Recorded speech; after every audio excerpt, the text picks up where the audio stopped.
What's going on, guys? Welcome back to a brand new video. I hope you guys are doing well. And today I'm going to be talking about, or I'm going to be asking you guys a question. You can let me know down below in the comment section, but I'm also going to be talking about it in this video, of course. How much of an upgrade is Evan Fournier over Reggie Bullock? This may be an obvious answer to like some of you guys out there, but there is a little more to really look into when it comes to the philosophy Tom Thibodeau preaches, just like the more versatility Evan Fournier could bring to this Knicks squad, what we're going to be missing from a Reggie Bullock over, he headed over to Dallas, of course. He actually ended up getting a solid contract. I wish him the best of luck with Porzingis, with Luka Doncic, like that squad over there, of course. Even Frank Ntilikina went over to the Dallas Mavericks, but I'm going to be breaking it down. Let's get right into it, y'all. Starting off with the defense, I think this is something we really need to talk about, or we really need to address, especially because Tom Thibodeau is our basketball coach. We know that's one of the key things he preaches. Defense, getting up in your jersey, making the opposing team like really feel uncomfortable, making sure they fear you out there on the court. Because I don't know about you guys, but the New York Knicks for like the past 10 years, we have really struggled on that side of the ball, and we were one of the top defenses in most categories this past season. So can we continue that? Can we continue to communicate, really play hard, play with that grit and grind mentality? We know the phrase defense leads to offense. It really energizes us out there on the court, which I really love to see. I'm a really big fan of defense, but you also need that versatility. You need offense and defense. You got to be able to do both out there on the basketball court, which we'll get into later. But we are getting a downgrade on the defense side of the basketball. I'm not one of those stereotypical people that are like, oh, he's European, or he came from overseas originally, he's from France. A lot of people like to look at like these white European players as like they can't play defense at all. Even though Evan Fournier, I don't really necessarily look at him as a great on-ball defender. He is okay, but I do look at him as a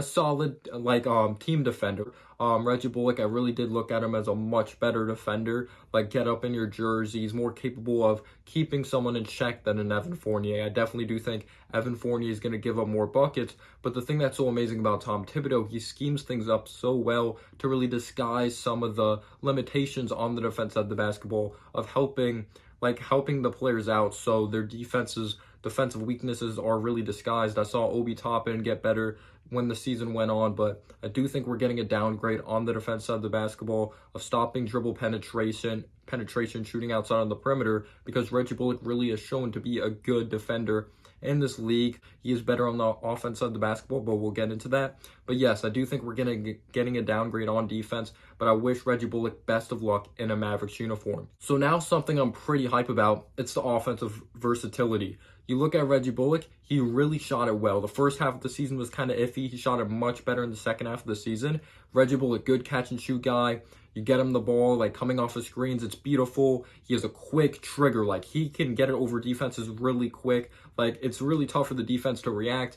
And he would use that up fake, put the ball on the floor, like one dribble and pull up from three. It really was beautiful to watch. I really took pride in watching Reggie Bullock shoot the basketball. I'll never forget that big time shot down the stretch when they kicked it outside on the perimeter. Lonzo Ball was late on the closeout, drilled a clutch three, I believe, to bring it to overtime. But yes, those things are great and all, catch and shoot, three-point shooting. But you know who else was a great catch and shoot three-point shooter this past season? RJ Barrett. We need some versatility. We need someone that can score off the dribble, and Evan Fournier brings that to the table. Evan Fournier is a good catch and shoot three-point shooter, but he can also put it on the floor. He can pull up from mid-range territory, and he brings more dribble penetration.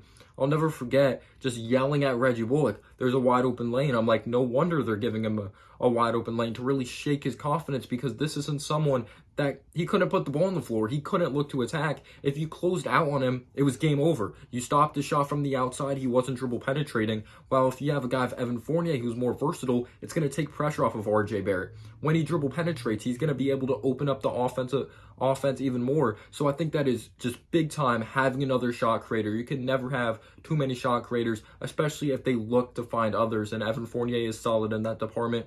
I wouldn't say he's great, But especially down the stretch, if they're doing a good job on the defense side of the basketball, Randall can't get the basketball, then you have another guy to go to with Evan Fournier, who you could say is kind of in his prime. So yes, Evan Fournier is more versatile of an offensive player, and he's just going to open up things even more, and he's going to be able to go out there and get a bucket. Now getting into the fit here, maybe it changes. We were kind of the slow, grinded out basketball team. Maybe it was because of our personnel, maybe because we didn't have explosive offensive players. Elfrid Payton wasn't really an explosive offensive player.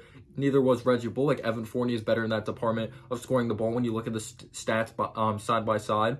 When you compare Evan Fournier's numbers to Reggie Bullock's numbers. So maybe we do play a faster brand of basketball, but Evan Fournier is someone that can score in transition. He's someone that can score in the half-court setting as well. He actually does have some sneaky athleticism. Like, Evan Fournier he's not really a crazy explosive athlete, but before you know it, if he's coming off of a screen, he could attack the basket pretty strong, which I really do like about Evan Fournier. So now something we really need to address: how are these guys in the big lights? How are they when it comes to the big moment? Evan Fournier, his playoff numbers aren't the greatest. He hasn't really shown to be a big time playoff performer, but you could also take a look at things like Evan Fournier was pretty predictable when it came to the Magic offense. Nikola Vucevic and Evan Fournier out there on the court, they didn't really have any big-time pop offensive players. They didn't have that much of spacing out there on the basketball court. And Reggie Bullock, he didn't really show up. He was extremely inconsistent when it came to the New York Knicks. He just looked rattled. He just looked scared out there. I'll never forget, in transition, he forgot to put the ball on the floor. And yes, he actually did have one solid game. I believe it was game 2. But as of right now, both of these guys are extremely inconsistent, or they haven't really shown up in the big lights when it comes to the playoffs. But maybe having a Kemba, maybe having an RJ Barrett, if he takes that big leap of performing off the dribble, Julius Randle, if he goes on to progress, maybe that will take pressure off of Evan Fournier. Like, I'm not one of the top options. I could sit back, play my role a little bit, or the whole defensive game plan won't really be on me, like alongside a Nikola Vucevic. But let me know down below your thoughts on that. And do you think Evan Fournier is really gonna just change this offense a lot?